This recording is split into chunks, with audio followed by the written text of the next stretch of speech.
தேவனுடைய அன்பு எவ்வளோ பெரியது அப்படிங்கிறத குறித்து பேசும்போது நிறைய தேவனுடைய அன்பை பற்றி நம்ம படித்தோம்.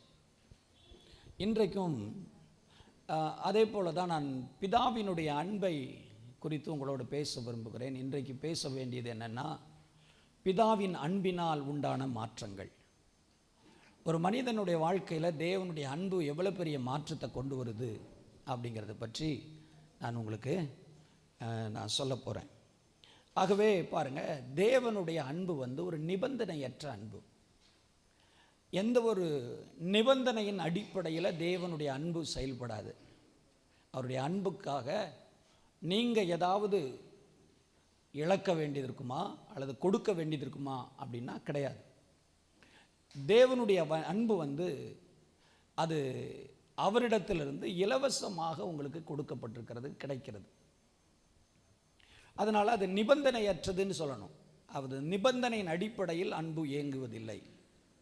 அப்படி நிபந்தனையின்படி அடிப்படையில் இயங்குமானால் அதுக்கு பேர் அன்பு கிடையாது. ஆகவே தேவனுடைய அன்பை நீங்கள் முதல்ல புரிந்து கொள்ள வேண்டும். அது நிபந்தனையற்றது. அந்த நிபந்தனையற்ற அன்பு உங்கள் வாழ்க்கையில் உங்கள் புரிந்து கொள்ளுதலுக்கு அப்பால் அது உங்களுக்கு சமாதானத்தையும் சந்தோஷத்தையும் கொடுக்கிறது. எத்தனை பேருக்கு நான் சொன்னது விளங்குனது? இந்த நிபந்தனையற்ற அன்பு உங்கள் வாழ்க்கையில் உங்கள் இருதயத்தை நீங்கள் திறந்து கொடுக்குறப்போ, உங்கள் தேவனுடைய அன்பை குறித்து நீங்கள் புரிந்து கொள்வதிலும் அதை அறிந்து கொள்வதில் நீங்கள் ஆர்வம் காட்டி உங்கள் இருதயத்தை திறந்து கொடுத்தீங்கன்னா, நிச்சயமாக சொல்கிறேன், உங்கள் இருதயத்துக்குள்ள புத்திக்கு எட்டாத சமாதானம் உங்கள் இருதயங்களை நிரப்பும். ஹல்லேலூயா. ஆமாம், பாருங்கள், நம்ம தேவ அன்பில் ஒன்று என்னென்னா, இயேசு நமக்காக சிலுவையில் மரித்தது.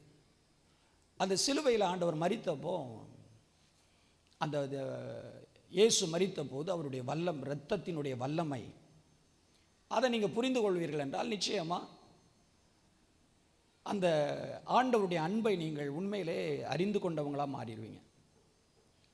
உங்களுடைய தோல்வி, உங்களுடைய அநேக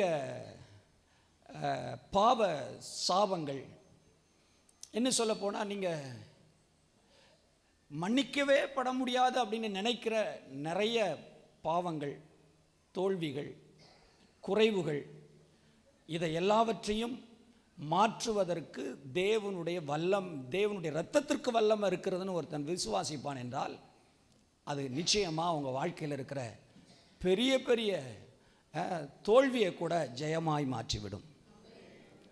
பாவத்தை நிறைய பேர் பெருசாக நினைக்கிறீங்க, ஆனால் பாவத்தை விட இயேசுவின் இரத்தத்திற்கு வல்லமை அதிகம் இருக்கிறது என்று விசுவாசியுங்கள். ஏனென்றால் உங்கள் வாழ்க்கையில் இயேசு இரத்தத்தை விசுவாசிப்பது தான் உங்கள் வாழ்க்கையின் வெற்றியாக மாறுகிறது. எத்தனை பேர் சந்தோஷப்படுறீங்க? ஹல்லேலூயா. எல்லாரும் உற்சாகமாக கரங்களை உயர்த்தி ஒரு அல்லேலூயா சொல்லுங்க பார்ப்போம். அப்போ இன்றைக்கு ஒரு வேளை நான் பேசுகிற காரியம் நீங்கள் விளங்கணும், அதை புரிந்து கொள்ளணும்னு ஜெபம் பண்ணுங்க. ஏன்னா தேவனுடைய அன்பு நாம் நினைக்கிற மாதிரி ஒரு எல்லைக்குட்பட்ட அன்பல்ல, நிபந்தனைக்கு அப்பாற்பட்ட அன்பு. அதனால் நம்ம இந்த சின்ன புத்தியில், மூளையில் சில நேரம் தேவனுடைய அன்பை புரிந்து கொள்ளாததுனால நாம் எல்லாரும் நம்மளுக்கு புரிந்து கொண்ட விதத்தில் நம்ம பேசிகிட்டு இருக்கிறோம். ஆனால் தேவனுடைய அன்பு அப்படி அல்ல. நம்ம புத்திக்கு, அறிவுக்கு எட்டாத அன்பு. ராமன் சொல்லுங்க பார்க்கலாம். அந்த அன்பை நமக்கு சொல்லி கொடுக்கணும் அப்படின்னு சொன்னால் அது பரிசுத்த ஆவியானவர் மட்டும்தான் முடியும். எத்தனை பேர் ஏற்றுக்கொள்கிறீங்க? ஹல்லேலூயா. ஆகவே நம்ம எல்லாரும் ஒரு ஜெபம் பண்ணணும். ஆண்டவரே, இன்னைக்கு இந்த அன்பை புரிந்து கொள்வதற்கு எனக்கு கிருபை தாங்க, அந்த கிருபையை எனக்குள்ள வெளிப்படுத்துங்க என்று நீங்கள் ஜெபியுங்கள். ஏனென்றால் நான் இன்றைக்கி காலையில் கூட உட்கார்ந்து இதுக்காக ஜெபம் பண்ணேன். நான் பிரசங்கம் பண்ண போகிறேன், ஆனாலும் நான் என் பிரசங்கத்தை ஆண்டவரே மக்கள் ஏற்றுக்கொண்டு அந்த அன்பை புரிந்து கொள்வதற்கு ஒரு ஆண்டவரே கிருபையை அவர்களுக்கு வெளிப்படுத்துங்க அப்படின்னு நான் ஜெபம் பண்ணேன். எனக்கும் இன்னும் நிறைய அன்பை ஆண்டவரே உங்களுடைய அன்பை எனக்கு என்ன பண்ணுங்க, இன்னும் நான் புரிந்து கொள்ளும் விதமாக இருதயத்தை நான் திறந்து கொடுக்குறேன், என் அறிவுக்கு அது வரட்டும் என்று சொல்லி நான் நினச்சேன், ஜெபம் பண்ணேன். நீங்களும் அப்படி ஜெபம் பண்ணுங்க. ஏன்னா தேவனுடைய அன்பு உண்மையிலே நம்ம நினைக்கிற மாதிரி நம்ம புத்திக்குள்ளே இருந்து நம்ம பேசுகிறது அளவுக்கு அது பெரிய, அது சின்னதல்ல, அது அளவு கடந்தது. அன்பின் ஆழம் அகலம் நீளம் உயரம் இன்னதென்று அறிந்து கொள்வதற்கு, அறிவு கெட்டாத அந்த அன்பை அறிந்து கொள்ள வல்லவர்களாய் மாறுங்கள் அப்படிங்கிறார். அதனால் நம்ம எல்லாரும் தேவனுடைய அன்பை அறிந்து கொள்ள எப்படி ஆகணுமா? வல்லவர்களாய் மாற வேண்டும். ஒரு ஆமென் சொல்லுங்க பார்ப்போம். ஹல்லேலூயா.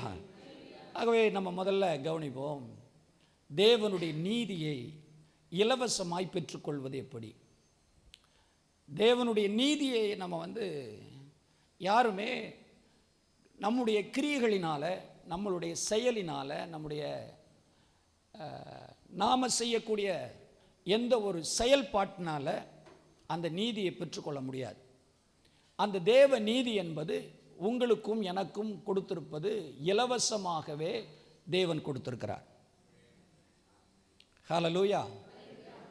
ஆகவே நம்ம பாருங்கள், எத்தனை முறை நம்ம தவறினாலும், எத்தனை முறை நம்ம தோல்வி அடைந்தாலும், எவ்வளவு பெரிய பாவங்களை, மன்னிக்கப்படாத ஒரு பெரிய பாவங்களை செய்தோம் என்று எண்ணினாலும் அதை மன்னிப்பதற்கு, அதை கழுவி சுத்திகரிப்பதற்கு இயேசு கிறிஸ்துவின் இரத்தத்திற்கு வல்லமை இருக்கிறது.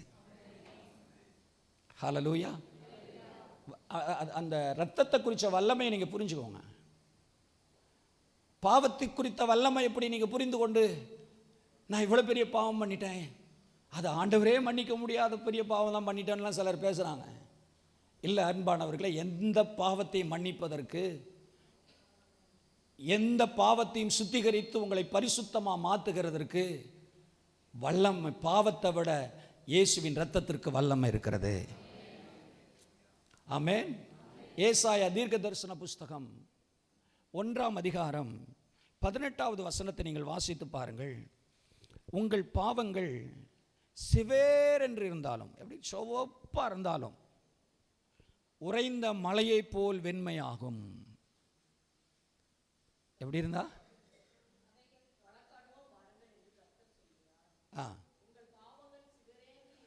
ஆமா, சிக்க செவேன்னு இருந்தாலும் எப்படியா? உறைந்த மலையை போல் வெண்மையாகவும், இரத்தாம்பர சிவப்பாக இருந்தாலும் பஞ்சை போல மாற்றும். ஆமென் சொல்லுங்க பார்க்கலாம். இயேசு கிறிஸ்துவின் இரத்தத்திற்கு அவ்வளவு வல்லமை இருக்கிறது. எவ்வளவு சிவப்பாக இருந்தாலும் அதை வெள்ளையாக மாற்ற முடியும், எவ்வளவு கடினமாக இருந்தாலும் அதை பஞ்சை போல மாற்ற முடியும் என்று வேதத்தில் நம்ம பார்க்குறோம். ஆகவே எந்த பாவத்தையும் மன்னிக்கக்கூடிய வல்லமை, கழுவக்கூடிய வல்லமை, பரிசுத்தப்படுத்தக்கூடிய வல்லமை இயேசுவின் இரத்தத்திற்கு இருக்கிறது. ஒரு அல்லேலூயா சொல்லுங்க பார்ப்போம். ஆகவே இந்த ஆண்டவருடைய நீதி என்பது உங்களுக்கு பரிசுத்தம், இயேசுவின் இரத்தத்தினால் கழுவி உங்களை பரிசுத்தப்படுத்தும் போது தேவன் உங்களுக்கு நீதி என்கிற வஸ்திரத்தை கொடுக்கிறார். நீங்கள் பார்த்தீங்கன்னா ஆண்டவர் சொல்கிறத நம்ம பார்க்குறோம், எல்லாரும் பாவம் செய்து தெய்வ மகிமையற்றவர்களானார்கள். எல்லாரும் பாவம் பண்ணதுனால மகிமை அவங்கள விட்டு இழந்து போயிடுச்சு அப்படின்னு பார்க்குறோம். நம்ம ஆதியாகமத்தில் பார்க்குறோம்ல, ஆதாமும் ஏவாளும் பாவம் செய்கிறதுக்கு முன்னாடி நல்லா தான் இருந்தாங்க. பாவம் பண்ணதுக்கப்புறம் எங்கே போய் எதை நம்ம நிர்வாணத்தை மூடணும்னு சொல்லிட்டு அவங்க இலைகளை தச்சு மூடிக்கொண்டு தன்னை மறைத்து கொள்றதுக்காக அலைஞ்சாங்க. அப்போ என்னென்னா, பாவம் பண்ணுறதுக்கு முன்னாடி வரைக்கும் அவங்க மேலே தேவனுடைய மகிமை இருந்துச்சு, நீதி இருந்தது. என்னைக்கு பாவத்தை செஞ்சாங்களோ அன்னைக்கு அந்த நீதி போயிடுச்சு. ஆனால் இயேசு கிறிஸ்து அவருடைய இரத்தத்தினால மறுபடியும் நமக்கு அவருடைய நீதியின் வஸ்திரத்தை நமக்கு கொடுத்து உடுத்துவிக்கிறார். அல்லேலூயா சொல்கிறீங்களா? நம்ம எல்லாரும் நீதியின் வஸ்திரத்தை தரித்திருக்கிறோம். எல்லாரும் சொல்லுங்க, நாங்கள் நீதியின் வஸ்திரத்தை தரித்திருக்கிறோம். விசுவாசிக்கிறீங்களா? இயேசு கிறிஸ்துவை விசுவாசிக்கிற தேவ பிள்ளைகளே, இயேசுவினுடைய சொந்த இரத்தத்தினால் கழுவப்பட்டிருக்கிற கர்த்தருடைய பிள்ளைகள் எல்லாரும் என்ன வஸ்திரத்தை தரிச்சிருக்கீங்க? நீதியின் வஸ்திரம். நல்ல ஒரு பரிசுத்தமான வஸ்திரத்தை கர்த்தர் உங்களுக்கு தந்திருக்கிறார். அவருடைய நீதியை உங்களுக்கு உடுத்துவிக்கிறார். ஆமென். இப்போ உங்களுக்குள்ள உங்க மேலெல்லாம் என்ன இருக்குன்னா நீதி இருக்கிறது. கொஞ்சம் தொட்டு பாருங்க, நீதி இருக்கும் பாருங்க. அப்படி கொஞ்சம் அப்படியே பாருங்க, உங்களை பாருங்க, நீதி இருக்கும். ஹல்லேலூயா. அதனால தான் நம்ம எல்லாரும் பாதுகாப்பாக இருக்கிறோம். ஆண்டவருடைய கிருபையினால் வாழ்கிறோம், இரக்கத்தினால வாழ்கிறோம். ஏன்னா நம்ம மேலே தேவனுடைய நீதி வைக்கப்பட்டிருக்கிறது. ஹல்லேலூயா. சொல்லுங்க, என் மேலே நீதி வைக்கப்பட்டிருக்கிறது. நீதியை வஸ்திரமான எனக்கு உடுத்துவித்து இருக்கிறார். ஹல்லேலூயா. சரி பாருங்க, நான் இந்த இப்போ தேவ அன்பை தான் நான் இதில் சொல்ல போகிறேன். இந்த நீதியினுடைய வஸ்திரத்தை நான் தரிக்கிறதுக்கு நான் என்ன பண்ணணும் அப்படின்னு நீங்கள் கேட்டிங்கன்னா, அதுக்கு ஆண்டவர் என்ன சொல்லுவாருன்னா, நீ ஒன்றும் செய்ய வேண்டாம். இந்த நீதியின் வஸ்திரத்திற்காக நீங்கள் என்ன பிரயாசப்பட்டாலும் அதுக்கு பலன் கிடையாது. நீதியின் வஸ்திரம் என்பது இலவசம். அது உங்களுக்கு தேவன் கொடுத்த கிருபையாக கொடுத்த ஒன்று. அதை நீங்கள் எந்த உழைப்பாலோ எந்த கஷ்டப்பட்டோ அதை நீங்கள் பெற்றுக்கொள்ள வேண்டியது அவசியம் இல்லை. எத்தனை பேர் ஒத்துக்கொள்கிறீங்க? அதுக்கு உதாரணத்தை சொல்கிறேன் பாருங்கள். உதாரணம் சொல்கிறேன். என்னென்னா, நம்ம இந்த கெட்டகுமாரன் ஓமைன்னு ஒரு ஓமையை நம்ம படிப்போம் பார்த்தீங்களா? அதை நம்ம எப்போதும் கெட்டகுமாரன் ஓமைன்னு படிக்கக்கூடாது, நல்ல தகப்பனுடைய ஓமைன்னு படிக்கணும். புரியுதா எல்லாத்துக்கும்? ஆமாம், அதை படிக்கும் போதெல்லாம் நல்ல தகப்பனுடைய இருதயத்தை தான் அங்கே நமக்கு சொல்லியிருக்கிறார். அந்த ஓமை லூக்கா சுவிசேஷம் 15வது அதிகாரத்தில் நீங்கள் வாசித்து பார்த்தீங்கன்னா, அதில் கெட்டகுமாரன் அப்படின்னு சொல்கிறவன் ஊதாரியாய் அலைந்தவன் என்ன பண்ணான்னா, தூரமாக போயிட்டு எல்லா பணத்தையும் வேஸ்ட் பண்ணிட்டான். கெட்ட பழக்க வழக்கங்கள்லாம் அவன் எல்லாம் செஞ்சு முடிச்சிட்டான் பாருங்க. அவன் அந்த அண்ணன் கூட சொல்கிறான், இவன் வேசித்தனத்துக்குள்ளே வாழ்ந்துட்டு இருந்தவன் அப்படின்னு சொல்கிறான். அண்ணனுக்கு யார் சொல்லி கொடுத்தாங்களோ தெரில, அப்பா கேள்விப்படாததெல்லாம் அண்ணன் கேள்விப்பட்டு வச்சுருக்கான் பாருங்கள் இவன். ஏன்னா அண்ணன் தான் வெளியில் போயிட்டு வர்ற ஆள். அதனால தான் எல்லார் வீட்லேயும் பாருங்கள் அண்ணன் தம்பி உன்னை கூட்டாக சேர்ந்து தப்பு பண்ணுவாங்க. ஏன்னா அண்ணனுக்கு தெரிஞ்சால் வீட்டுக்கு போயிடும், தம்பிக்கு தெரிஞ்சால் வீட்டுக்கு போயிடும்ன்ட்டு. ஆனால் இங்கே பாருங்கள், நான் சும்மா ஒரு ஜோக்காக சொல்கிறேன். தம்பி ஊதாரியாக அலைஞ்சி வேசித்தனம் பண்ணி எல்லாம் காலி பண்ணிட்டான்னு சொல்கிறோம் பாருங்கள். அப்படிப்பட்ட அந்த மகன் அங்கேருந்து திரும்பி வர்றான். தூரத்தில் இருந்து பார்த்துட்டார், அப்பா வீட்டிலேருந்து பார்க்குறாரு, தூரத்தில் பையன் வர்றதை பார்த்துட்டார். எல்லாத்தையும் எல்லாத்தையும் விட்டுட்டு ஓடுறார் பாருங்க. ஓடி போய் அவனை கட்டி அணைத்து முத்தம் பண்ணி அவனுக்கு என்ன பண்ணுறாருன்னா, வேலைக்காரர்களை அழைச்சி நல்ல அவனை சுத்தம் பண்ணி நல்ல ட்ரெஸ்ஸை கொடுத்து மோதிரம் போட வைத்து அவர் காலணியை போட வச்சு எல்லாத்திலும் அழகு பார்க்கறதை நம்ம பார்க்குறோம். விசுவாசிக்கிறீங்களா? அந்த ட்ரெஸ்ஸுக்காக ஏதாவது செலவு பண்ணார் அவர்? அந்த கெட்ட குமாரன் என்னமாவது பண்ணாப்லையா? கிடையாது. ஏனென்றால் ஆண்டவர் இவனுடைய நல்ல மனம் திரும்பி வந்துட்டாங்கிறதுக்காக இவனை கொடுக்கல, தம்முடைய அன்பின் நிமித்தம் அவனுக்கு கொடுத்தார். எத்தனை பேர் அதை விசுவாசிக்கிறீங்க? ஹல்லேலூயா. அவன் எதுவும் கிரயம் பண்ணலை. அல்ல கவனிங்க, இளைய குமாரன் இந்த வஸ்திரத்தை வாங்கிறதுக்காக, இந்த மோதிரத்தை போடுறதுக்காக, இந்த அதிகாரம் உள்ள மோதிரத்தை பெற்றுக்கொள்றதுக்காக எதற்காகவும் தான் ஏதாவது செய்தானா அப்படின்னா ஆண்டவர் அதை எதிர்பார்க்கவே இல்லை. ஆண்டவருடைய அன்பானது அவனுக்கு அந்த வஸ்திரத்தை உடுக்கிறதுக்கு முழுவதும் என்ன செஞ்சது? உதவினது. அன்பு தான் அதுக்கு காரணம். அவனுடைய நல்ல குணம், நல்ல மாற்றம், நல்ல வந்துட்டான் திரும்பி வந்துட்டாங்கிறதுக்காக அல்ல. அருமையானவர்களே, தேவனுடைய அன்பு, தகப்பனுடைய அன்பு அவனுக்கு அந்த வஸ்திரத்தை உடுத்துவிக்க வைத்தது. எத்தனை பேர் விசுவாசிக்கிறீங்க? ஹல்லேலூயா. நல்ல ஒரு அல்லேலூயா சொல்லுங்க பார்ப்போம். அவனுக்கு நல்ல வஸ்திரம் வந்துச்சு, நல்ல மோதிரம் கிடச்சிச்சு, பாதரட்செல்லாம் கிடச்சிச்சின்னு பார்க்குறோம். இப்போ தகப்பன் அன்பு அவனுடைய நீதியை எல்லாத்தையும் கொடுத்துச்சு. அவருடைய அன்புனால என்னெல்லாம் அவன் மகன் என்கிற ஒரு நிலைக்கு உருவாக்கப்பட வேண்டுமோ அதெல்லாம் கொடுத்தாச்சு. மோதிரத்தை கொடுத்தாச்சு, காதணி, செருப்பை கொடுத்தாச்சு, ட்ரெஸ்லாம் கொடுத்து அவனை மகனாகவே ஏற்றுக்கொண்டார். இந்த அன்பு இந்த உலகத்தில் யாருக்கிட்டையாவது பார்க்க முடியுமா? இது ஒன்று ஓமை சும்மா நினைக்கக்கூடாது. தேவனுடைய இருதயத்தை சொல்லுகிறது. நீங்கள் எத்தனை பேர் நீங்கள் இதை ஏற்றுக்கொள்கிறீங்களோ ஏற்றுக்கொள்ளலையோ, தேவனுடைய நீதி உங்களுடைய கிரிகளினால் கிடைக்கிறதல்ல, தேவனுடைய அன்பினால் கிடைக்கக்கூடியது. சந்தோஷப்படுறீங்களா? ஹல்லேலூயா. அதனால் அருமையானவர்களை, நீங்கள் நம்முடைய அறிவிலிருந்து பேசுகிற ஒரு நாலேஜை நீங்கள் பயன்படுத்தக்கூடாது. இதில் தேவன் உங்கள் மேலே அன்பு எப்படி வச்சிருக்கிறாருங்கிறத இங்கே வெளிப்படுத்துகிறது. அதனால் நீங்கள் யாரும் தேவனுடைய நீதியை பெறுறதுக்கு நீங்கள் உழைக்க வேண்டியதில்லை. நீங்கள் அதை இலவசமாக விசுவாசத்தினாலே பெற்றுக்கொள்ளலாம். சந்தோஷப்படுறீங்களா? பாருங்க, கிருபையினுடைய பரிபூரணத்தையும் நீதியாகிய பரிபூரணத்தையும் பெற்றுக்கொண்டவர்கள் இயேசு கிறிஸ்துவினாலே ஜீவனை பெற்று ஆளுவார்கள். அதிக நிச்சயமாமே. எப்படியா? கிருபையினுடைய பரிபூரணத்தையும் நீதியாகிய ஈவின் பரிபூரணத்தையும் இயேசு கிறிஸ்துவாலே ஜீவனை பெற்று ஆளுகை செய்வார்கள் என்பது அதிக. வாசிங்க பார்க்கலாம். ரோமர் 5:17 பாருங்க. ரோமர் 5:17 வாசிங்க. அல்லாமலும் ஒருவனுடைய மீறுதலினாலே அந்த ஒருவன் மூலமாய் மரணம் ஆண்டு கொண்டிருக்க நீதியின் ஈவாகிய பரிபூரணத்தையும் பெற்றவர்கள் இயேசு கிறிஸ்து என்னும் ஒருவராலே ஜீவனை அடைந்து ஆழ்வார்கள் என்பது அதிக நிச்சயமாமே.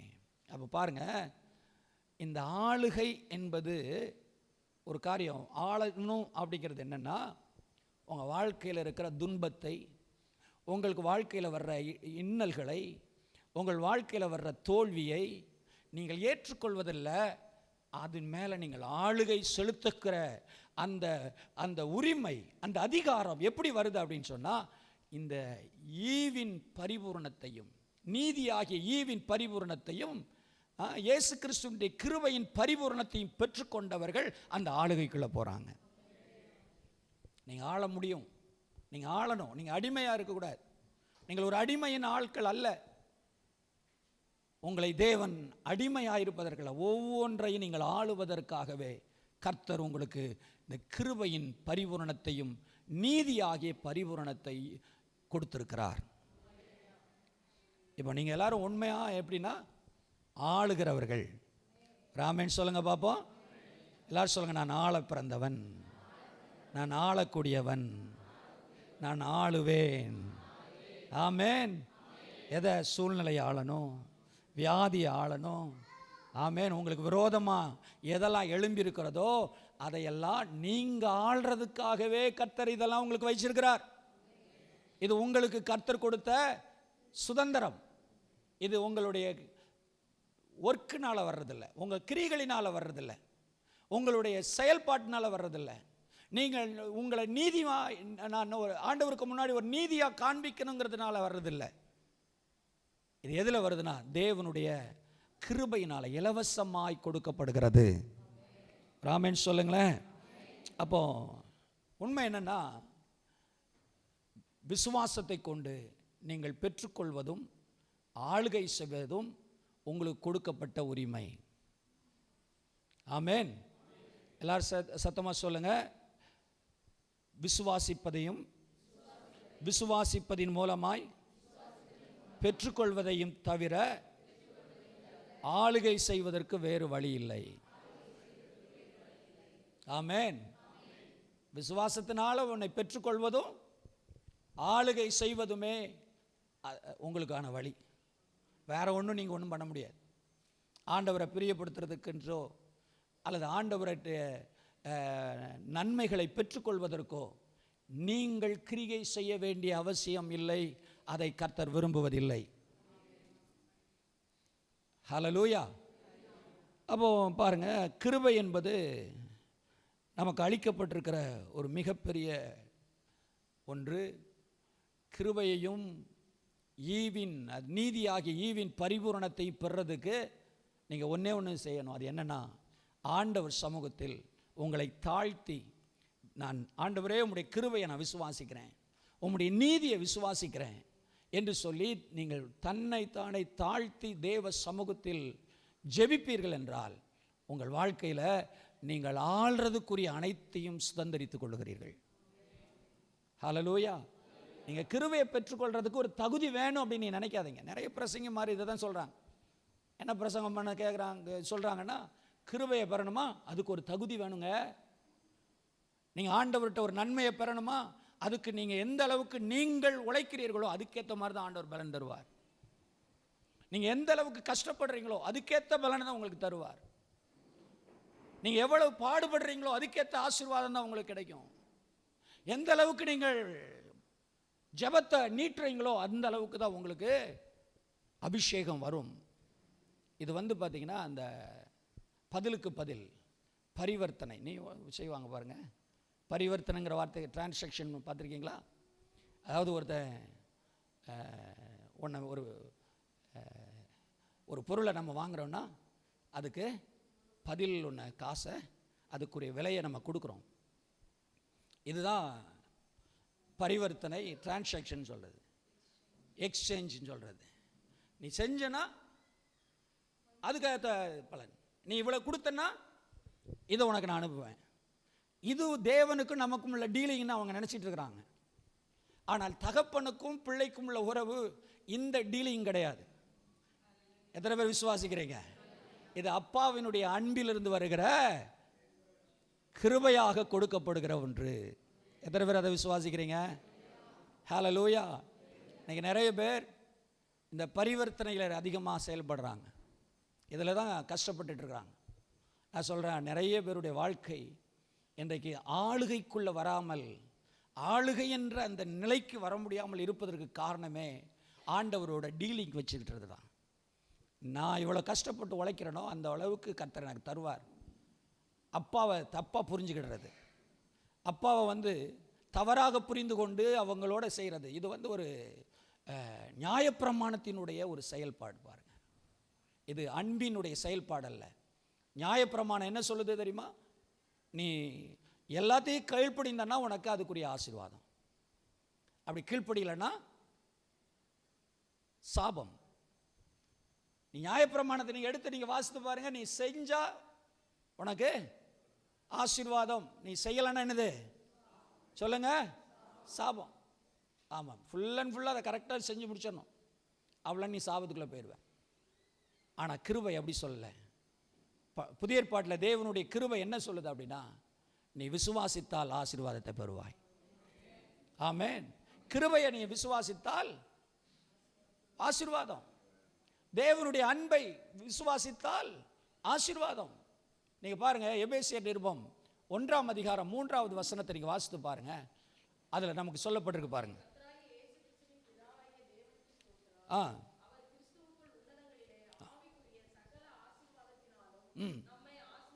நம்மை ஆசீர்வதித்திருக்கிறார். ஹல்லேலூயா. அங்க சொல்லப்பட்டிருக்கு பாருங்க, நம்முடைய கர்த்தராகிய இயேசு கிறிஸ்துவின் பிதாவாகிய தேவனுக்கு அவர் கிறிஸ்துவுக்குள் உன்னதங்களில் உள்ள ஆவிக்குரிய சகல ஆசீர்வாதங்களாலும் நம்மை ஆசீர்வதித்திருக்கிறார். எல்லாரும் சொல்லுங்க, என்னை ஆசீர்வதித்திருக்கிறார்.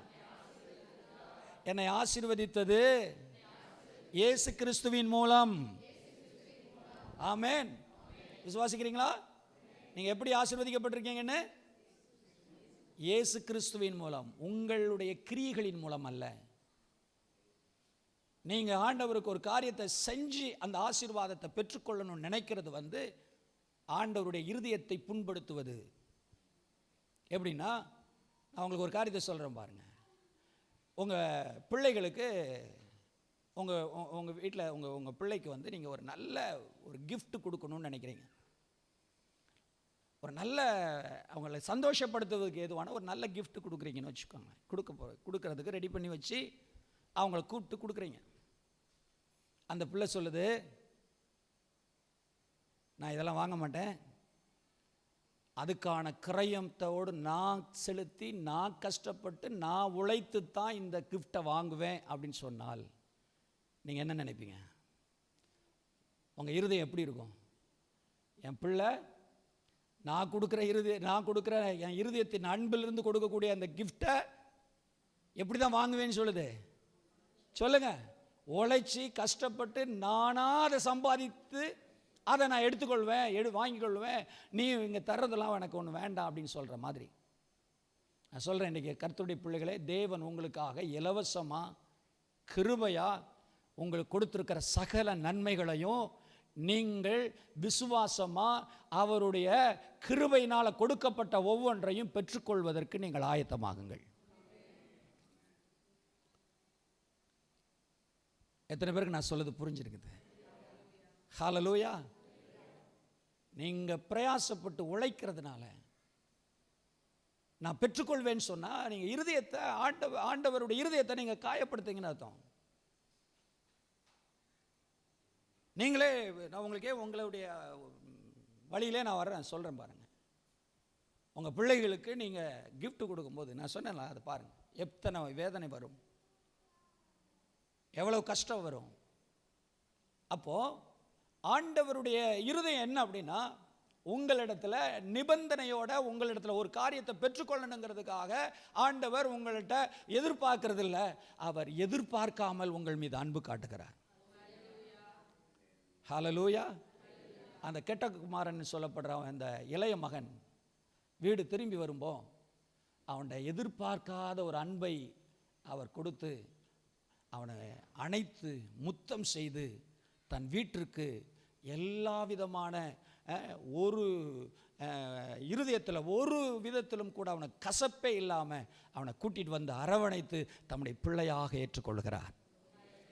ஹல்லேலூயா. நம்ம ஆராதனையில், முதல் ஆராதனையில் அப்படி பாடணும் பாருங்கள். பரிசுத்த முத்தம் தந்தார், பாவங்களை போக்கிவிட்டார், அப்பா வீட்டில் எப்போதும் சந்தோஷமே, ஆடலும் பாடலும். ஆமாம், பாருங்க, அந்த மகனுக்கு அந்த ஒரு முத்தத்தில் எல்லாமே முடிஞ்சு போச்சு.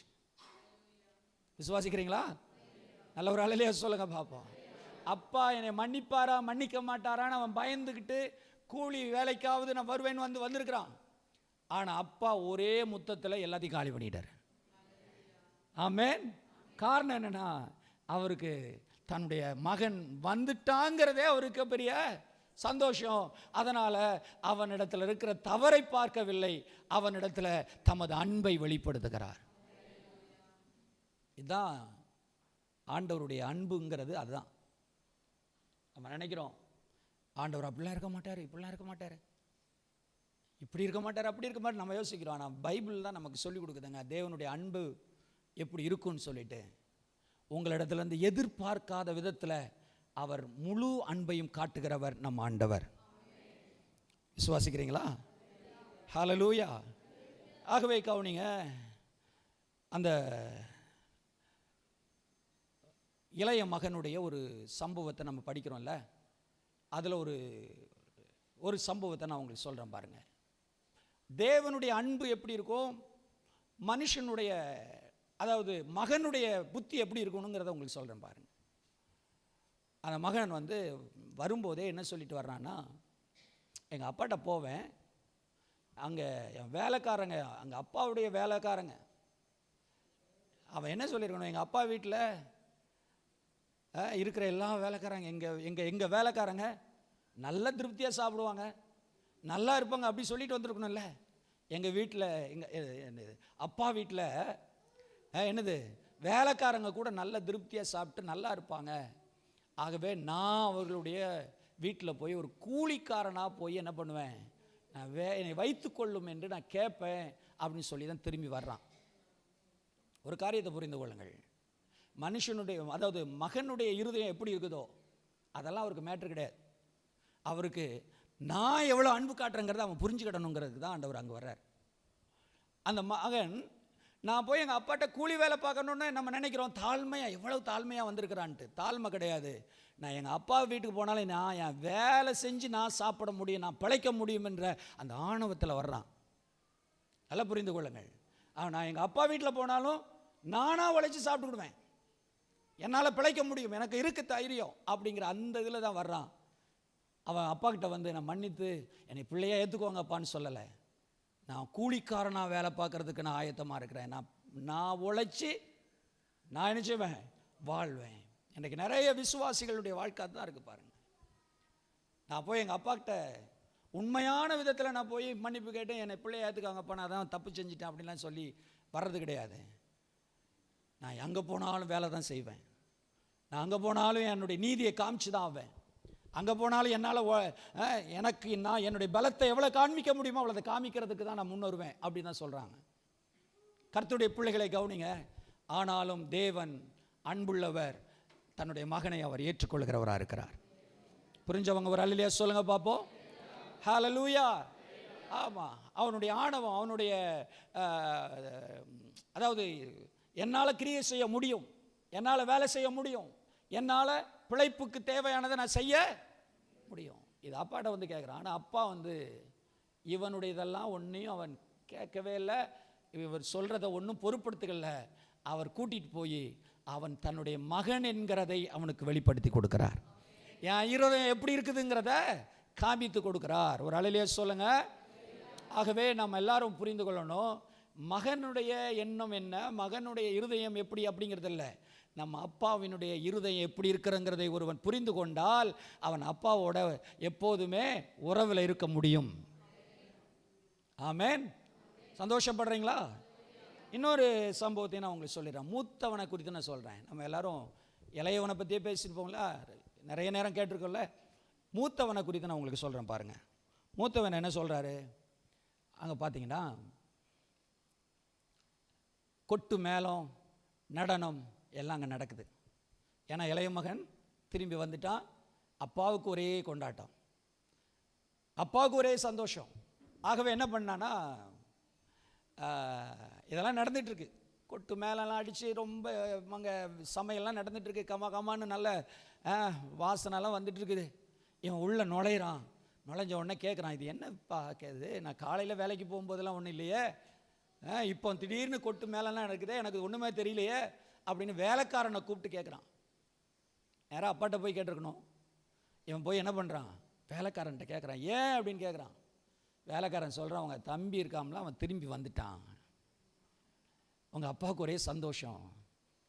ஆகவே கொட்டு மேலெல்லாம் போட்டு அடித்து சாப்பாடெலாம் சமையல்லாம் ஜே நடந்துட்டுருக்கு அப்படின்னா, இவனுக்கு வந்தது பாருங்கள் கோபம், கப்புன்னு ஏறிச்சு, ப்ரெஷர்லாம் கூடிருச்சு, கோபம் வந்துருச்சு.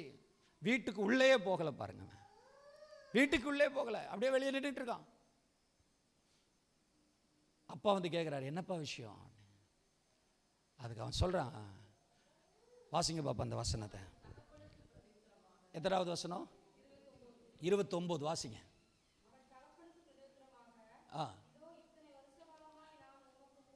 பாருங்க, நான் இத்தனை வருஷம் நான் உமக்கு ஊழியம் பண்ணேன், ஒரு நாள் கூட நான் கற்பனையை மீறவில்லை, நான் என் சிநேகிதரோடு சந்தோஷமாக இருக்கிறதுக்கு ஒரு நேரமாவது ஒரு ஆட்டுக்குட்டியை தந்திருப்பீரா? நீர் கொடுக்கவில்லை. நான் சந்தோஷமாக இருக்கிறதுக்கு ஒரு ஆட்டுக்குட்டியை கூட நீர் எனக்கு கொடுக்கல அப்படிங்கிற.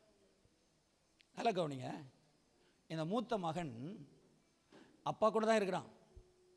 அப்பா கூட இருந்த போதிலும் இவனுக்கு சந்தோஷமாக இருக்க முடியலங்கிற நிறைய கவலை. இன்றைக்கி இங்கே இருக்கிற கர்த்தருடைய பிள்ளைகளை கொஞ்சம் கவனிக்கணும். நீங்கள் அப்பா கூட இருக்கிறீங்கிறது இருந்தாலும் இவனுக்கு கவலை என்னலாம், என் நண்பர்களோட சந்தோஷமாக இருக்க முடியல, அதுக்கு ஒரு ஆட்டை கொடுக்கல, அதுக்கு எதுவுமே நீர் எனக்கு தரல அப்படின்னு சொல்லிட்டு இருக்கிறான். இன்னொரு காரியத்தை சொல்கிறேன், அவன் சொல்கிறேன் பாருங்கள். இதெல்லாம் வந்தோடனே அவனுக்கு ரொம்ப கோபம் வருது. ஏன் கோபம் வந்துச்சு அப்படின்னு சொன்னால், தகுதி உள்ளவன் நான் இருக்க, தகுதி இல்லாதவனுக்கு இவ்வளவு கொண்டாட்டமா? எல்லா விதத்திலையும் எல்லாத்தையும் செலவு பண்ணிட்டு, எல்லாத்தையும் ஊதாரியாக செலவு பண்ணிட்டு, மோசமான வாழ்க்கை வாழ்ந்து செலவு பண்ணிட்டு வந்த அவனுக்கு இதெல்லாம் கிடைக்குதா? அவனுக்கு இதெல்லாம் கொடுக்குறாங்களா? நான் தகுதியாக இருந்தேனே, என்னைக்காவது கட்டளையை மீறினா, என்னைக்காவது அப்பா சொல்ல மீறினா, அத்தனை நாளும் அவருக்காக நான் உழைச்சிட்டு கிடக்கிறேனே, எனக்கு நான் என்ன கொண்டாட வேண்டியதற்கு பதிலாக அவனை கொண்டாடுறாங்களே அப்படின்னு சொல்லி அவனுக்குள்ளே என்ன செய்யுது, கோபம் வருது. அப்போது இவனுக்குள்ளே என்னென்னா, நான் அப்பா கூட கட்டளை மீறலை, கட்டளை கூட இருக்கிறேன், அப்பாவுக்கு அப்பாவினுடைய வார்த்தைக்கு மீறலை, அப்பாவுடைய சொல்ல இருக்கிறேன், அவருக்கு உழைக்கிறேன், எல்லாம் தகுதி எனக்கு இருக்குது அப்படின்னு நினைக்கலாம் பாருங்க. அதனால தான் கோபம். அதனால தான் அவனுக்குள்ளே இருக்கிறது இல்லைன்னா இந்த தகுதி, நான் சரியாக இருக்கேன், நான் அப்பாவுக்கு கீழ்ப்படுகிறேன், கட்டளைக்கு கீழ்ப்படுகிறேன், இதிலே தான் அவனுடைய நாட்டம் இருந்ததை தவிர அப்பாவுடைய அன்பினுடைய உறவை அவனால் புரிஞ்சு கொள்ள முடியல. ஹல்லேலூயா. அவனுக்கு அப்பாவோட இருக்கிற அன்பினால் வர்ற சந்தோஷத்தை அவன் என்ன செய்யலை, அவன் அனுபவிக்கலை. அவன் சொல்கிறான், என் சிநேகிதனோட நான் சந்தோஷமாக இருக்கிறதுக்கு எனக்கு ஒரு ஆட்டுக்குட்டியாவது தந்தீரா அப்படிங்கிறான். அப்போ என்னென்னா, இவன் உள்ளே இருந்தாலும் அவனுக்கு சந்தோஷமெல்லாம் வெளியில் தான் இருக்குதுன்னு அவன் நம்புகிறான். ஹலோ, புரியுதா உங்களுக்கு? அப்பா கூட இருக்கிற சந்தோஷம் பெருசுன்னு அவன் நினைக்கல. அப்போ என்ன அர்த்தம்னா, ஒருத்தன் வெளியில் பிச்சுட்டு போனானே, அவனும் ஒன்று தான், இவனும் ஒன்று தான். ஹலோ, கவனிங்க. இன்றைக்கி நிறைய பேர் வீட்டுக்குள்ளே, அப்பா வீட்டுக்குள்ளே இருந்தாலும் நிறைய பேருக்கு வெளியில் மனசு பூரா வெளியில் தான் கிடக்குது. அப்பாவை பிரியப்படுத்தணும்னு நினச்சா கூட கட்டளை, கற்பனை, பிரமாணம் இப்படித்தான் பிரியப்படுத்த முடியும் என்று அவங்களுக்கெல்லாம் நினைக்கிறாங்க. ஆனால் அப்பாவினுடைய இருதயம் கட்டளை, கற்பனை, பிரமாணம் இதில் அல்ல, அவருடைய உறவில் இருக்கிறது. எத்தனை பேர் அதை விசுவாசிக்கிறீங்க? ஹல்லேலூயா. ஆண்டு பாருங்க, இவன் பிச்சுட்டு போனானே, எல்லாத்தையும் வாங்கிட்டு போனானே, அவன் என்ன கட்டளையில் கீழ்ப்படிஞ்சிருந்தான்? ஒன்றும் இல்லை. ஆனால் அவன் திரும்பி வந்துட்டான் உடனே அவனுக்கு என்னது, கொண்டாட்டம் நடக்குது. ஆமேன், ஹல்லேலூயா. எத்தனை பேர் விசுவாசிக்கிறீங்க? ஆமேன். அப்போ பாருங்க, அப்பாவுடைய இருதயம் என்பது என்ன அப்படின்னா, அன்பின் அடிப்படையில் அன்பினால் கொண்டு வந்திருக்கிற ஒரு காரியத்தை தான் அவர் செஞ்சுட்டே இருக்கிறாரு. கட்டளை, கற்பனைங்கிற பேரில் இவனுடைய நோக்கமெல்லாம் அப்பாவுக்கு கீழ்ப்படியுது, கட்டளைகளை கீழ்ப்படியுது, பிரமாணங்களை கீழ்ப்படிவது, இதை தான் நினச்சிட்டு இருந்திருக்கிறான். அப்பாவினுடைய அன்பை பெற்றுக்கொள்ளணுங்கிறதுக்கு, அப்பாவினுடைய அன்பை பெற்றுக்கொள்வதற்கு கட்டளை, கற்பனை அல்ல, அது உறவு, தகப்பன் பிள்ளை என்கிற உறவில் வரக்கூடியது. ஹல்லேலூயா.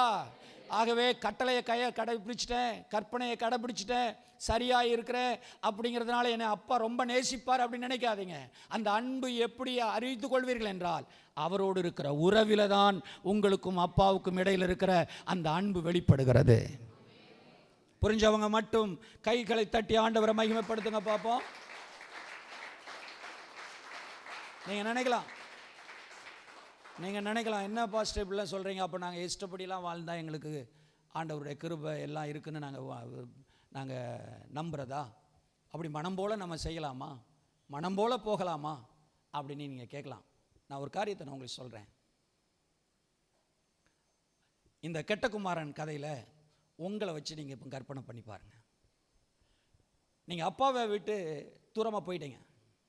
போய் அங்கே கொஞ்சம் நாளைக்கு முன்னாடி நீங்கள் என்ன பண்ணிக்கிட்டு இருக்கீங்க?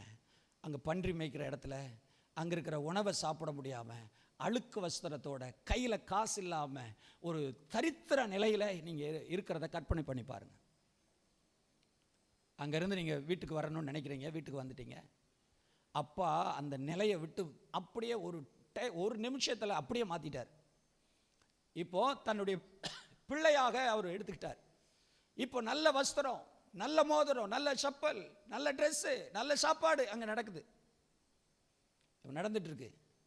திடீர்னு உங்களுக்கு ஒரு புத்தி மாறுது. இதை விட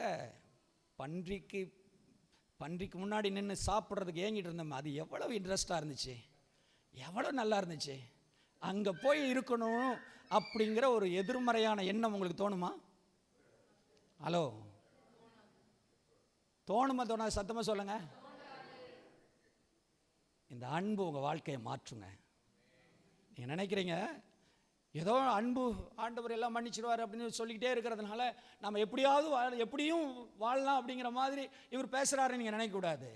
தேவ அன்பை புரிந்து கொள்ளும்போது நீங்கள் பழைய வாழ்க்கையை நினச்சி பார்த்தீங்கன்னா தோணும், அது எவ்வளோ மோசமான வாழ்க்கை, அதை விட தேவனுடைய அன்பினால் எனக்கு கிடைச்சிருக்கிற நல்ல வாழ்க்கையை விட்டுட்டாங்க நான் போக முடியுமா, நான் இருக்க முடியுமா என்பதை நீங்கள் உணர்ந்தீர்கள் என்றால் நிச்சயமாக சொல்கிறேன், நீங்கள் போகவே மாட்டீங்க. இந்த அன்பை அறியாதவன் புரியாதவன் அவன் தான் அந்த சாக்கடைக்குள்ளே போயிருப்பான், அந்த சூழ்நிலைக்குள்ளே போவான். அந்த தேவ அன்பை புரிந்து கொள்கிறவன் ஒரு நாளும் போக முடியாதுங்க. பாவம் அவனை இழுக்க முடியாது. ஏனென்றால் பாவத்தை விட தேவ அன்பு அதை விட வல்லமையானது. ஹல்லேலூயா. நீங்க நினைக்கலாம் பாவம் இழுக்கும் அப்படின்னு, இல்லை, பாவத்தை விட தேவ அன்பு வல்லமையானது. ஆமென். ஆகவே தான் நீங்கள் ஒன்றை புரிந்து கொள்ளுங்கள், தேவ அன்புக்குரிய வெளிப்பாடை பெற்றுக்கொள்ள நீங்கள் பழகுங்கள். அதுதான் நமக்கு வெற்றி, அதுதான் நம்ம வாழ்க்கையில் ஒரு பெரிய ஆசீர்வாதம். தேவனுடைய அன்பை நீங்கள் புரிந்து கொள்ளுங்கள். தேவன் உங்கள் மீது அன்பாகவே இருக்கிறார். பாவங்கிறது அப்படியே எடுத்துட்டு போகிறத விட அன்பு எந்த குழியில் கிடந்தாலும் தூக்கி எடுத்துட்டு வரும். ஆமென். இந்த அன்பை மட்டும் நீங்கள் புரிந்து கொண்டால், இந்த தேவ பிரசன்னத்தை மட்டும் புரிந்து கொண்டால் உங்கள் வாழ்க்கை மாறிடும். நீங்கள் நினைக்கிறீங்க இப்படிலாம் பிரசங்கம் பண்ணால் பாவம் அவங்களை இழுத்துட்டு போயிடாதா, அங்கே தப்பு செய்ய மாட்டானா? இல்லைங்க, அந்த தப்பு செய்தவன் எங்கேருந்து வந்தான் என்று அவன் உண்மையிலேயே தேவ அன்பை புரிந்து கொண்டு அவன் நம்ம மேலே தேவன் அப்பா எவ்வளவு அன்பு வச்சிருக்கிறார் என்பதை புரிந்து கொண்டால் நிச்சயமாக அவன் பாவத்துக்குள்ளே ஓட்டிக்கிட்டு உட்கார்ந்துக்கிட்டு அது சந்தோஷம் என்று எண்ண மாட்டான். அங்கே போனாலும் அது சந்தோஷமாக இருக்காது என்பதை அவனை விளங்கி கொள்வான். ஆமென். ஹல்லேலூயா. பாருங்க, இந்த மூத்த மகன் இருக்கான் பார்த்தீங்களா, வெளியில் நின்றுட்டு இருக்கிறான். அப்பா கூட்டிகிட்டு போய் உள்ளே கூட்டிகிட்டு போகிறாரு. அவன் சொல்கிறான், ஒரு நாளாவது எனக்கு ஆட்டுக்குட்டியை தந்தீங்களா, என் சிநேகிதனோடு கூட சந்தோஷமாக இருக்கிறதுக்கு அப்படின்னு சொல்லி அப்பா கிட்ட ஆர்கியூமெண்ட் பண்ணுறான். அப்பா என்ன சொன்னார் தெரியுமா? அதற்கு தகப்பன், மகனே நீ எப்போது யார் கூட இருக்க, நீ என் கூட இருக்க, எனக்குள்ளதெல்லாம் உன்னுடையது தான் அப்படிங்கிறார். நல்ல கவனிங்க, இந்த மூத்த மகன் இருக்கான் பார்த்தீங்களா, அவன் கேட்கும்போது அப்பா சொல்கிறாரு, நீ எப்போது என் கூட தானேப்பா இருக்க, என் கூட தான் இருக்கிறன்னாலும் அப்பாவினுடைய இருதயத்தை அவன் புரிஞ்சுக்கல. பாருங்க, நீர் மட்டும் எனக்கு ஏன் தரல அப்படின்னு கேட்குறான். ஆனால் அவர் சொல்கிறாரு, என்னுடையதெல்லாம் உன்னுடையதான் அப்படிங்கிறார். இருதயத்தை பார்த்தீங்களா? இந்த மனுஷனுடைய இருதயம் அங்கே எங்கேயோ இருக்குது. எங்கே இருக்குது? சிநேகிதனோடு இருக்குது. அவங்க கூட நான் சந்தோஷமாக இருக்க முடியலன்னு ஏங்கிட்டு இருக்கு. ஆனால் இயேசு கிறிஸ்துவோ தேவனோ சொல்கிறாரு, என்னுடையதெல்லாம் உன்னுடையதுப்பா அப்படிங்கிறார். எத்தனை பேர் விசுவாசிக்கிறீங்க? அப்பாவனுடைய ஹார்ட்டை பார்த்தீங்களா? தகப்பனுடைய இருதயத்தை பார்த்தீங்களா? உன் இருதயம் எங்கே இருந்தாலும் அவர் இருதயம் உன்னோட தான் இருக்குங்கிறத காமிக்கிறார். ஹல்லேலூயா. உன் இருதயம் எப்படி இருக்குதுங்கிறது மேட்ரு அவருக்கு இல்லை, ஏன் அன்பு எப்படி இருக்குதுங்கிறத அவன் அறியணும். அவன் என் அன்பு அறிஞ்சிட்டானா அவன் என் கூட பயணம் பண்ண ஆரம்பிச்சிருவான், என் கூட நடக்க ஆரம்பிச்சிருவான். அவன் அதை புரிந்து கொள்ளாததுனால அவன் சொல்கிறான், எனக்கு ஒரு நாள் கூட நீ தரலையப்பா, என் சகோதரனோட என் சிநேகிதரோட சந்தோஷமாக இருக்குதுன்னு. ஆண்டவர் சொன்னார், என்னுடையதெல்லாம் உன்னுடையதான். இன்றைக்கி இங்கே இருக்கிற எல்லாருடைய வெளிப்பாடும் இதை நீங்கள் பெற்றுக்கொள்வீர்கள் என்றால், கர்த்தருடையதெல்லாம் உங்களுடையது என்ற வெளிப்பாடை பெற்றுக்கொள்வீர்கள் என்றால், நீங்கள் நிச்சயமாக சொல்கிறேன், எனக்கு தரலையே, உனக்கு தரலையே, எனக்கு கொடுக்கலையே, நான் அப்படி பாடுபட்டனே, இப்படி பாடுபட்டனே, எவ்வளவு நான் அப்புறம் எல்லாத்தையும் கீழ்ப்படிஞ்சனேன்னு நீங்கள் சொல்லிக்கிட்டு இருக்க மாட்டீங்க. அதையெல்லாம் எடுத்து அனுபவிக்கும்படியாக மாறிவிடுவீர்கள். நீங்கள் அடிமை கிடையாது, அப்பாக்குள்ளது உங்களுக்கு தான். எத்தனை பேர் நீங்கள் இந்த வெளிப்பாடை பெற்றுக்கொள்ளுகிறீர்கள்? கைகளை தட்டி ஆண்டவரை மகிமைப்படுத்த முடியுமா?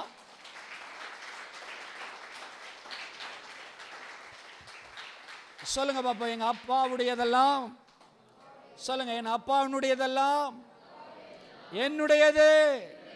சொல்லுங்க, என் அப்பாவினுடையதெல்லாம் என்னுடையது. ஹல்லேலூயா. புரியுதா உங்களுக்கு? இன்றைக்கு இங்கே இருக்கிற அன்புக்குரியவர்களே, தேவனுடையது, அப்பா நம்ம தகப்பனுடையது எல்லாமே உங்களுடையது தான். நீங்கள் அனுபவிங்க. விசுவாசத்தினாலே பெற்று ஆளுகை பண்ணுங்கள், ஆளுகை செய்யுங்கள். ஆமென். ஹல்லேலூயா. அந்த மகன் கூட இருந்தாலுமே அதை புரிஞ்சுக்கிடல பாருங்க. அந்த மூத்த மகன் அப்பா கூட தான் இருக்கிறான் பாருங்களேன். சொத்தை பிரிச்சுட்டு போகும்போது தகப்பன் வந்து 2 பேருக்கும் பிரித்து கொடுத்துட்டார். அதாவது இஸ்ரவேல் நாட்டில் ஒரு பழக்கம் என்னென்னா, பிள்ளைங்க 2 பேர் இருந்தாங்கன்னா மூத்தவனுக்கு 2 பங்கு வச்சுருவாங்க. அதாவது 3 பங்கு வச்சு அதில் 2 பங்கு யாருக்கு? மூத்தவனுக்கு. 1 பங்கு தான் இளையவனுக்கு. இப்போ இந்த மூத்தவனுக்கு 2 பங்கு கொடுத்தாச்சு. அப்பா கூட தான் இருக்கிறான். இவன் அனுபவிக்க முடியும், இவனுக்கு அதுக்கு உரிமை உண்டு. ஆனால் அதுக்குரிய வெளிப்பாடு இல்லை அவனுக்கு. இன்னைக்கு விசுவாசிகள் நிறைய பேருக்கு இந்த வெளிப்பாடு கிடையாது. நான் அடிமையாக இருந்து வேலை பார்த்து அதை நான் இது பண்ணணும் அப்படின்னு நினைக்கிறாங்க. நான் உழைச்சி நான் உன்னை பெற்றுக்கொள்ளணும், அப்போ தான் எனக்கு அதுக்குரிய பலனை தான் நான் அப்போ தான் அனுபவிக்க முடியும் அப்படின்னு நினைக்கிறாங்க. அது ஒரு அடிமைத்தனம். அது ஒரு நியாயப்பிரமாணத்தினுடைய அந்த திரைக்குள்ளே ஒளிந்து கிடந்து வேலை செஞ்சிட்டு இருக்கிறவங்க. என் அன்புக்குரியவர்களே, நீங்கள் அப்படி அல்ல. அப்பாவினுடைய அன்பின் நிழலுக்குள் இருந்து வேலை செய்கிற ஆட்களாக இருக்கிறீங்க. நீங்கள் அப்பாவினுடைய நிழலுக்குள்ள இருக்கிறவர்கள். எத்தனை பேர் அதை விசுவாசிக்கிறீங்க? சொல்லுங்க, நான் அப்பாவினுடைய நிழல்ல இருக்கிறவன். ஹல்லேலூயா. அவருக்குரியதெல்லாம் யாருக்குரியது? சொல்லுங்க, அப்பாக்குரியதெல்லாம் எனக்குரியது. சந்தோஷப்படுறீங்களா? நீங்கள் யாரும் அடிமையாக வாழ ஆண்டவர் விரும்புறதே இல்லை. இதை நீங்கள் படிக்க படிக்க அப்பாவினுடைய இருதயத்தை நீங்கள் அப்படியே அறிஞ்சு கொள்வீங்க. அதை மறுபடியும் படிச்சுக்கிட்டே இருக்கிறேன். ஆண்டவரே, உங்கள் இருதயத்தை இன்னும் நான் பார்க்கணும் ஆண்டவரே, இன்னும் எனக்கு இந்த அன்பை குறித்து இன்னும் சொல்லிக் கொடுங்கப்பா அப்படின்ட்டு. ஏன்னா தேவனுடைய அன்பு கொஞ்சம் நெஞ்சம் அல்ல, நம்மகிட்ட எதிர்பார்க்காத ஒரு அன்பு. ஹல்லேலூயா. அவருடைய அன்பு நம்ம வாழ்க்கையில் ஒரு வெளிப்பாடை தரும் என்றால், வெளிச்சத்தை கொண்டு வரும் என்றால், நீங்கள் சுதந்திரிக்கிறவர்களாய் மாறுவீர்கள், ஆளுகிறவர்களாய் மாறுவீர்கள். ஹல்லேலூயா. நல்ல ஒரு அல்லேலூயா சொல்லுவோமா? ஆமாம். அப்போ நான் சொன்னேன் பாருங்க, அன்பு வந்து உறவா அல்லது பரிவர்த்தனையா, டிரான்சாக்ஷனா? உன்னை நீ கொடுத்தா நான் ஒன்று, நீ கொடுத்தா நீ விஷ் பண்ணனா நான் விஷ் பண்ணுவேன், நீ சிரிச்சனா நான் சிரிப்பேன், நீ அன்பு காட்டினா நான் அன்பு காட்டுவேன், அந்த மாதிரியா? அது உறவா? எத்தனை பேர் புரிஞ்சுக்கிடுறீங்க? ஹல்லேலூயா. அன்பு என்பது உறவில் வருது. அது நான் செஞ்சா எனக்கு கிடைக்கும் அப்படிங்கிறது இல்லை. நான் கொடுத்தா ஆண்டவர் எனக்கு மேலே அன்பை அதிகமாக காட்டுவாருங்கிறது இல்லை. தேவனுடைய அன்பு யார் மேலேயும் கூட குறையவன்னு அப்படியே இந்த டெம்பரேச்சர் கூடி குறையும் பாருங்க, அந்த மாதிரிலாம் ஆண்டவருடைய அன்பு கூடி குறையதெல்லாம் கிடையாது. உங்கள் மேலே வச்ச அன்பு ஒருபோதும் மாறாது. ஆதியில் தேவன் உங்கள் மேலே வச்ச அன்பு எப்போதும் அந்த அன்பு இருக்க தான் செய்யும் பாருங்க. ஹல்லேலூயா. அவர் என்ன, இந்த நம்ம ஏசியா அவர் கொஞ்ச நேரம் டெம்பரேச்சர் கூட்டுறது குறைக்கிறதெல்லாம் நம்ம பண்ணிகிட்டு இருக்கோமே, அதை மாதிரிக்கு ஆண்டவருடைய அன்பை கூடுறது குறைக்கிறதெல்லாம் கிடையவே கிடையாது. உங்களுடைய செயல் ஒருபோதும் தேவ அன்பை குறைத்து விடாது. எத்தனை பேர் ஏற்றுக்கொள்கிறீங்க? ஹல்லேலூயா. அதை தான் நமக்கு சில நேரம் புத்தியில் எட்ட மாட்டேங்குதுங்க. அதை தான் புத்தியில் எட்ட மாட்டுக்குன்னு சொல்கிறது தான் இதுதான் நான் இப்போ சொல்கிறேன். பார்த்தீங்களா? ஆண்டவருடைய அன்பு நீ எந்த நிலையில் இருந்தாலும் அவர் மேலே வச்சிருக்கிற அன்பு, உன் மேலே வச்சிருக்கிற அன்பு குறையவே குறையாதுன்னு இருக்குது பாருங்கள். இதை யாராவது ஏற்றுக்கொள்ள முடியுமா? இந்த அன்பின் வெளிப்பாடை பெற்றுக்கொண்டவர்கள் ஏற்றுக்கொள்வார்கள். ஹல்லேலூயா. ஒரு சில வருஷத்துக்கு முன்னாடி இப்படி தான் நான் பிரசங்கம் பண்ணிட்டு இருந்தேன். இந்த பிரசங்கம் டிவியில் போயிடுச்சு. ஒருத்தர் ஃபோன் பண்ணி, என்னது நீங்கள் அன்பை பற்றி இப்படிலாம் பேசுகிறீங்க, பிதாவினுடைய அன்பு இப்படிலாம் இருக்கும்னு நீங்கள் பேசுகிறீங்க, அப்பாவினுடைய அன்புலாம் அப்படி இருக்காது அப்படின்னு என் பிரசங்கத்தை என்கிட்ட காது சொல்கிறாரு ஃபோனில். நான் சொன்னேன், உங்கள் அப்பா வேணா அப்படி இருக்கலாம் ஐயா, என் அப்பா என்னுடைய நிலையல்ல, அவருடைய அன்பை வெளிக்காட்டுகிறவர்.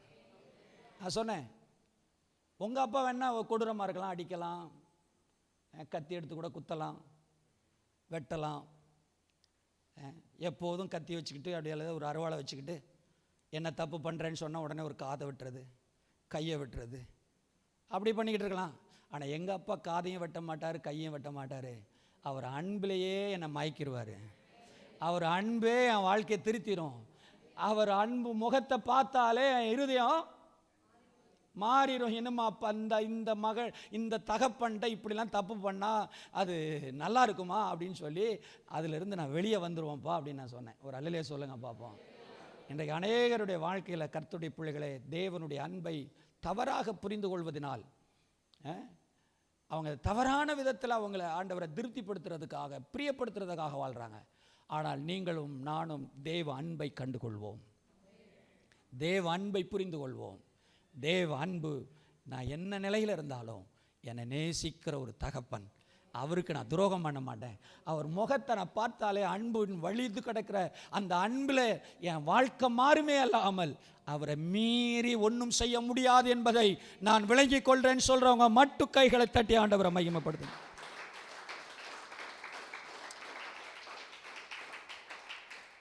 ஹல்லேலூயா. நம்ம மீறி பாவம் செய்ய முடியாது, இந்த அன்பை மீறி பாவம் செய்ய முடியாது. சொல்லுங்க பாப்பா, இந்த அன்பை மீறி பாவம் செய்ய முடியாது. ஹல்லேலூயா. ஆமா. உங்களுக்கு ஒன்று தெரியுமா, இயேசு பிதாவுக்கு செல்ல மகன். உண்மையிலே அவருடைய மடியில் செல்லமாக இருக்கக்கூடியவர். ஆனால் வேதம் சொல்லுகிறது, தன்னுடைய சொந்த குமாரன் என்று பாராமல் அவரை தந்தருளி அவரை அனுப்பி இவ்வளவாய் உலகத்தில் அன்பு கூர்ந்தார். ஒரு ஆமென் சொல்லுங்க பார்ப்போம். இன்னொரு இடத்துல சொல்லப்பட்டிருக்கு, சொந்த குமாரன் என்று பாராமல் அவரையே தமக்காக ஒப்பு கொடுத்தவர் மற்ற எல்லாவற்றையும் அருளாதிருப்பது எப்படி? அவரையே கொடுத்துட்டார்ல, மற்ற எல்லாவற்றையும் நமக்கு கொடுக்காம இருப்பாரா? எத்தனை பேர் அதை விசுவாசிக்கிறீங்க? ஹல்லேலூயா.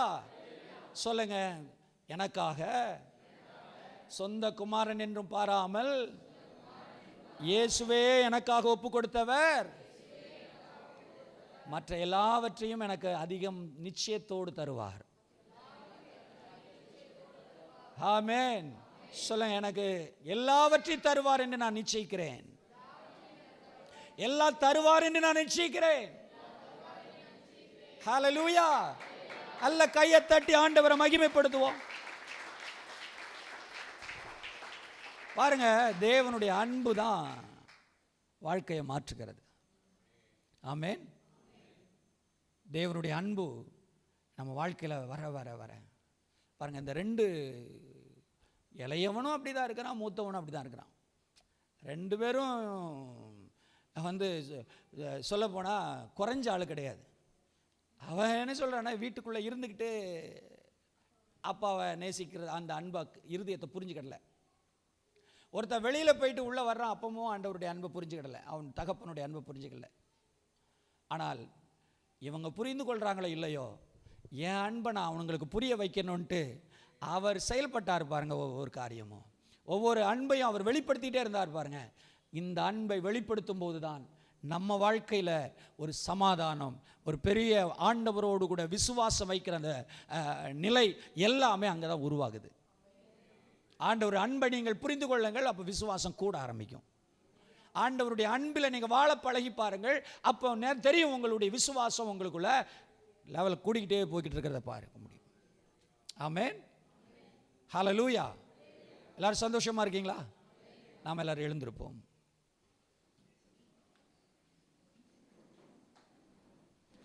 Thank you, Lord. Oh,